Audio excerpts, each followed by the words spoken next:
أعوذ بالله من الشيطان الرجيم. بسم الله الرحمن الرحيم. ويوم يحشرهم جميعا يا معشر الجن قد استكثرتم من الإنس وقال أولياؤهم من الإنس ربنا استمتع بعضنا ببعض وبلغنا أجلنا الذي أجلت لنا قال النار مثواكم خالدين فيها إلا ما شاء الله إن ربك حكيم عليم. سورة الانعام 128 نمبر آیت. په دې آیات کې الله تعالی د هغه شیطانانو نه چې کوم په پیریانو کې دي، شیطان نه مراد هغه څوک دی چې د بل نور مخلوق د ګمراه کولو لپاره سبب جوړ شوی، خلک یې بېلارې کړی، ګمراه کړی. دغه شیطانان په پیریانو کې هم په انسانانو کې هم، او د انسانانو شیطانان د حقیقت کې د پیریانو د شیطانانو تابع. نو دغه شیطانان که په انسانانو کې دي که پیریانو کې دي، دا ټول د هغې دپاره تخویف اخروي ذکر کېږي. دې آیت کې الله تعالی د ټولو مخلوقاتو د راجمع کېدو ذکر کړی دی چې قیامت په ورځ به ټول خلک راجمع شي، ټول مخلوقات. بیا دوه ډلې چې هغه شیطانان دي په انسانانو پیریانو کې، هغوی ته به مخاطب کړی شي او هغوی ته به خبرې وشي. دا د زیات راټولو دپاره، د ذلیله کولو دپاره، ځکه د دې جرمونه ډېر خطرناک دي. الله تعالی وایي ویوم یحشرهم، په هغه ورځ چې راجمع کړي د مخلوق لره جمیعا ټول انسانان او پیریان، که نیکان دي که کافران دي که هر څوک چې دي، قیامت کې به الله تعالی راجمع کړي. بیا د هغې نه وروسته الله تعالی وایي یا معشر الجن قد استکثرتم من الانس. په پیریانو کې چې کوم غټ غټ شیطانان دي، هغې ته به خطاب وشي چې ای ډلې د پیریانو، قد استکثرتم، یقینا تاسو تابع کړي دي، ډېر تابع کړي دي، من الانس انسانانو لره. یعنې په خپله باندې بېلارې وایي، شیطاني هم کړي ده، ډېر انسانان هم په خپله لار باندې شیطانۍ په لاره باندې بولي دي. په دې ځای کې د پیریانو سره د خبرې اترو ذکر دی چې پیریانو به مخاطب کړی شي او هغې ته به وویلی شي چې تاسو ډېر انسانان بېلارې کړي دي، ګمراه کړي دي. دویمه ډله چې هغه انسانان دي، د هغې ذکر پکې ونه شو چې هغوی ته به سوال جواب وشي، انسانانو ته به سوال جواب وشي که ونه شي، د دې ذکر ونه شو، صرف د پیریانو ذکر وشو. نو د انسانانو سره هم خبرې به کېږي، د هغې نه به هم تپوس کېږي. د هغې ذکر په سورت یاسین کې شته چې الم احد الیکم یا بني آدم الله تعبد الشیطان. انسانانو ته به الله تعالی ووایي چې د آدم علیه السلام اولاده، تاسو سره ما دا وعده نه وه کړې، دا مې درته نه ویلي، احد مې نه واخیستلی چې د شیطانانو خبرې به بیخي نه اورئ. نو د انسانانو سره به هم سوال کېږي، هغې ذکر په سورت یاسین کې دی، او دې ذکر کې د پیریانو سوال شوی دی، د هغې ذکر دی. بیا چې کله الله تعالی د پیریانو نه تپوس وکړي او ورسره د انسانانو هم وشو، هغې ذکر بحث موږ وکړو. نو په دې ټایم کې وقال اولیاؤهم من الانس، ووایي دوستان د شیطانانو چې کوم د پیریانو دوستان دي، من الانس د انسانانو نه، انسانانو کې چې کوم ګمراه شوي دي، د پیریانو د شیطانانو سره یې دوستانې نیولي دي. دغه انساني شیطانان به ووایي ربنا استمتع بعضنا ببعض، ای ربه پیدا اخیستلي د بعض زموږ د بعضې نورو نه. دې ځکه کې جواب د انسانانو طرف نه وشو، یعنی انسانان به اقرار وکړي چې او دا جرمونه من کړي، دا کارونه من کړي دي. د پیریانو ذکر ونه شي چې پیریان به څه جواب ورکوي. د معرف القرآن ذکر کړي دی چې د پیریانو جواب ذکر نشو، چې جواب یې بیخي واضح د اقرار به خامخا کې د اقرار نه بغیر بله لار نشته. ځکه د الله تعالی په مخ کې انکار کول او په انکار باندې کلک پاتې کېدل د ممکن نه دي. نو هغوی به هم اقرار کوي، خو دغه اقرار یې داسې دی چې بس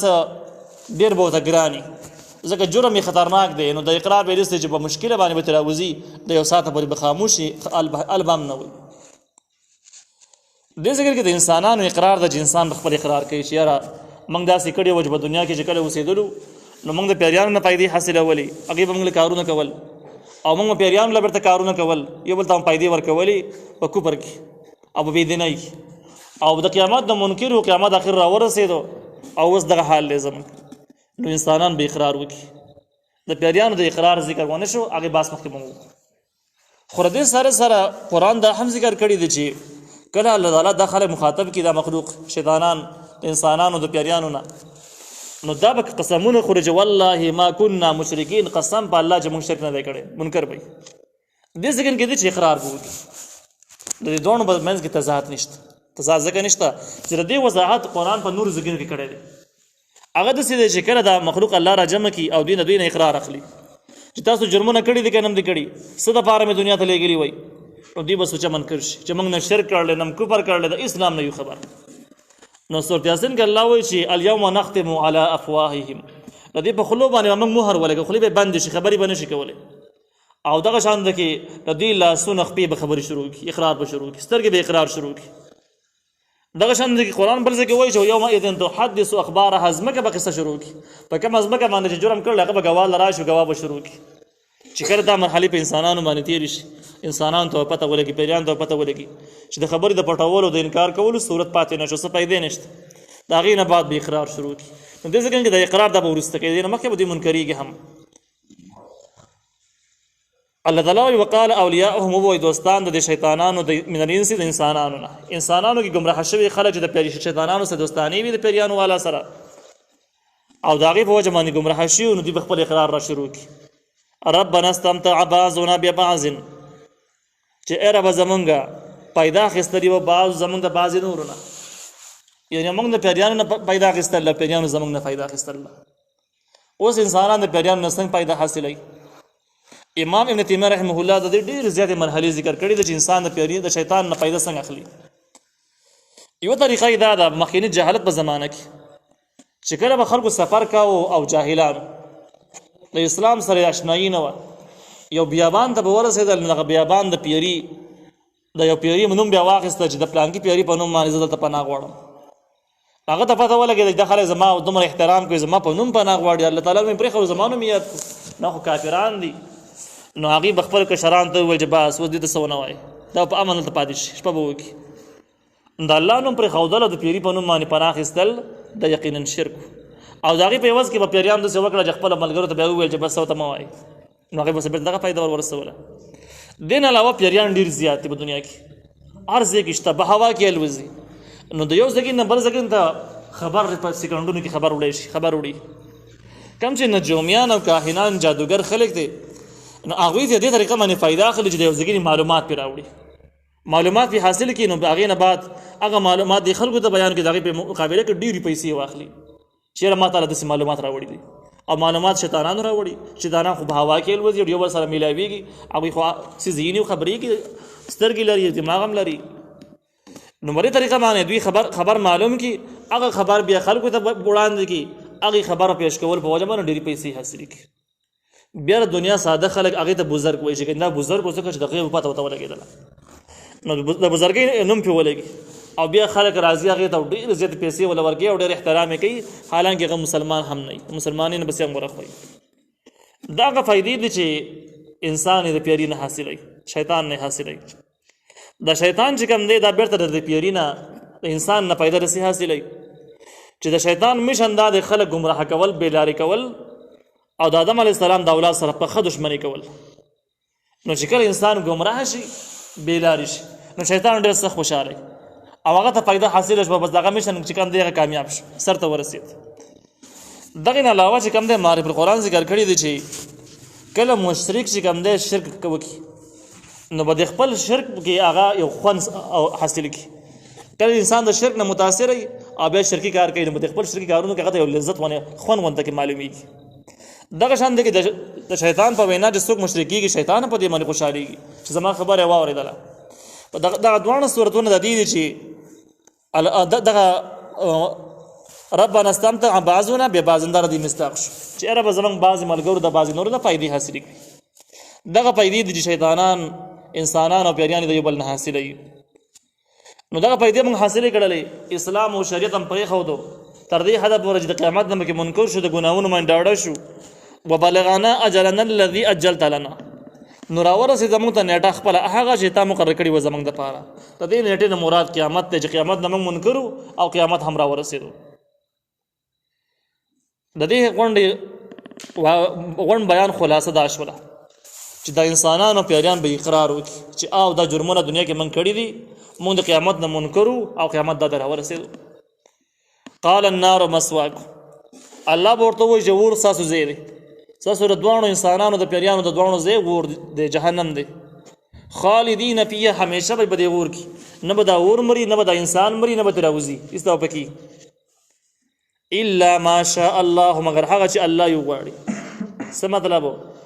دا ټول کافران په اور کې پراته وي مستقیل خو چې کله الله تعالی وغواړي د اور نه به راوباسي او زمهریر ته به بوزي زمهریر په جهنم کې یو بل ځای کې نه دی چې دا انتهایی یخ دی او یخوالی به دومره مقدار باندې د هغه ځان له مستقل عذاب دی یعنی ښه ځای نه دی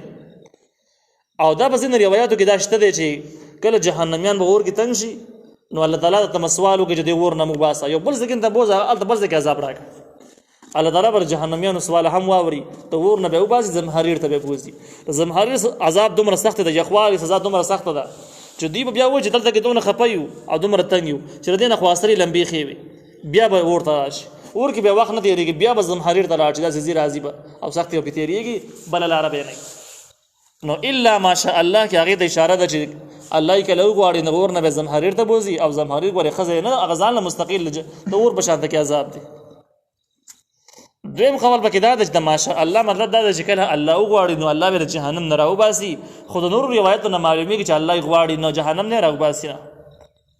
دریم خبر پکې دا ده چې د ماشاء الله نه مراد ګناهګار مسلمانان ته مراد دي چې کافرانو موټر په جهنم کې مگر هغه چې الله یې وغواړي صرف ګناه یې کړي او ایمان لري نو یو ځل به الله وغواړي جهنم نه به راوباسي باقي پکې ټول پراته وي ان ربک بشک رب ستا حکیم علیم حکمت والا او پوهه دی نو دا تخفیف اخروی شو د هغه خلکو دپاره د هغه پیریانو انسانانو دپاره چې کوم د نورو د ګمراه کولو دپاره بنیادي منصبې کړي دي خلک یې بېلارې کړی ګمراه کړی دی او د هغه خلکو ذکر په دې ځای کې نشته چې کوم خلک ګمراه دي خو نور خلک یې نه دی ګمراه کړی د هغې ذکر دې ځای کې نشته نور ځایونو کې بیا پاس راشي وکذلک نولی بعض الظالمین بعضا بما كانوا یکسبون وکذلک همدغه شان یعنی څنګه یعنی دنیا کې جسم د کافرانو خپل منځ کې تعلقات دوستانه په دنیا کې څومره مجرمان نو هر مجرم د خپل پیشې والا مجرم سره دوستانه لکه مثال په تور باندې غل د غل سره دوستانه په دنیا کې زناکار د زناکار سره تعلق ساتي دغه شان د کې صدخور د صدخور سره تعلقي او په دغه لیول باندې راوغل هر مجرم د خپل پیشې والا جرم صحیح کړي دغه سره دوستانه او دنیا کې دغه سره لیندر ساتي معاملات سره ساتي نو الله وي څنګه تعلقات چې په دنیا کې دي هم دغه شان د کې نول بعض الظالمین بعضا من ملګری کوو بعض ظالمان د بعض نور سره په جهنم کې دغه سه په جهنم کې هم راځي کوو نو د آیات حاصل ده چې په قیامت کې به ملګرتیا او راځي کېدل د عقیده او د عمل په اعتبار سره چې دا چا کوم عقیده او کوم عمل الته کې دغه خلکو په جدا صف ولاړي جدا صف په جوړ کړی او چې کله عقیده او عمل د چا څومره بهتري دومره به د نیکانو خلکو به جدا صف خپل منځونه کې نو په دنیا کې چې کم عارضي اتحادونه دي لکه وطنیت دی وطن پرستی چې زمونږ جدا وطن دی موږ جدا خلک یو پلانکې وطن جدا رغه جدا خلک دي خارجه دي داخله دي یا دغه شان کم قومي اتحادونه دي د جبهې اتحاد دی دغه شان د رنګونو کم اتحاد دی دا اتحادونه په قیامت کې نه چلیږي هلته بس د عقیدې او د عمل اتحاد دي چې چا سره د عقیده او عمل یو شان دي هغې سره به د ملګرتیا او دغه وطنیت قومیت او دغه نورې قصې د دې په هېڅ حیثیت به قیامت کې د دې حاصل دا شو دا ترجمه چې دا تفسیر د امام قتاده رحمه الله او د سعید ابن جبیر رحمه الله رای دا او دا رای د نور روایتونه د تایید هم کېدی شي چې قیامت کې به دغه شان کې احوالي چې هلته کې به وطنیت او قومیت او نسب له هېڅ اعتبار نه او د عقیدې او د عمل په وجه به خلک رايوځای کېږي نیکان به جدا ولاړي او دغه شان کې بد خلک به جدا ولاړي د هر جرم والا خلکو به جدا صفونه جوړ کړي هغه صف کې به ولاړي دویم قول چې کوم دی د عبدالله ابن عباس رضی الله تعالی عنهما دی د عبدالله ابن مسعود رضی الله تعالی عنه دی هغوی وایي د هغوی رای داسې ده چې دلته کې د نول چې کوم دی د نول د دې مصدر ولایت او د ولایت اگر چې دوه معنی دي یو معنی د دوستانه ملګرتیا یو ځای کېدل دغه معنی چې موږ وړاندې وکړله او دویم د ولایت معنی د مشري او سرپرستی نو دا صحابه کرام وایي چې د نول معنی داسې ده چې کذالک هم دغه شان ده کې نول موږ مسلط کوو مشران کوو بعض ظالمین په بعض ظالمانو باندې بعض نور ظالمان راواغلو په ظالمانو باندې مسلط هغې باندې حکمرانان د دې صحابه کرامو سره ډېر روایت نور هم شته په دلایلو کې چې هغوی وایي چې د دې آیات حاصل هم دقه دي یو روایت چې کوم دی د عبد الله ابن مسعود رضی الله تعالی عنہ نقل دی. عبد الله ابن مسعود رضی الله تعالی عنہ کوم چې ابن کثیر نقل کړی دی هغه وایي نبی علیہ السلام فرمایي چې من اعان ظالما سلطه الله علیه، چا چې ظالم سره ملګرتیا وکړه نو الله تعالی به دغه ظالم چې کوم ظالم سره ملګرتیا کړله په ده باندې بیا ته مسلط کړي او دله به سزاګانې ورکوي او دا به د ده لپاره مستقیل عذاب وي. د دې روایت نه هم معلومیږي دا چې دلته کې ولایت د نووالي نه مراد مسلط کول چې به ګمراه خلکو باندې بس ظالمان حکمرانان مسلط شي چې په دې باندې به سره همکار هم به نه کوي او بس ټول شی به ځان ته راجمع کوي او د دې قوم په عذابولو او ازارولو کې به د خپل خوندونه مزې لټوي. دغه شان تفسیر روح المانی ذکر کړی دی چې کله قوم ګمراه شي نو الله تعالی وایي چې کما تکونون تؤمرون، څرنګه چې تاسو یې ستاسو عملونه دي په دقسې به تاسو باندې حکمرانان راولم.